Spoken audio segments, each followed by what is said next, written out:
కానీ మీరు బేసిక్గా తెలుగువారే కదండి? పక్క నూరు అనాల నేను తెలుగువాడిని. మరి తమిళ్ ఎలా తెలియం?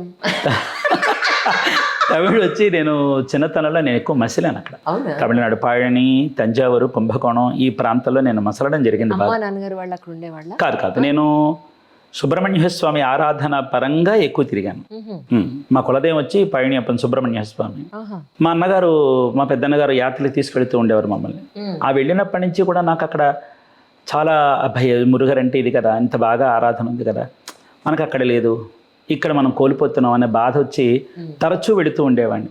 ఆ వెళ్ళినప్పుడల్లా అక్కడ ఉండిపోతూ ఉండేవాడిని. ఉండిపోయినప్పుడల్లా అక్కడ అంశాలు తెలుసుకుంటూ వచ్చేవాడిని. చిన్నప్పటి నుంచి ఏంటంటే నేను ఏదైనా ఒక విషయాన్ని తెలుసుకోవాలి అనుకుంటే ఆ విషయాన్ని తొందరగా తెలుసుకుంటాను.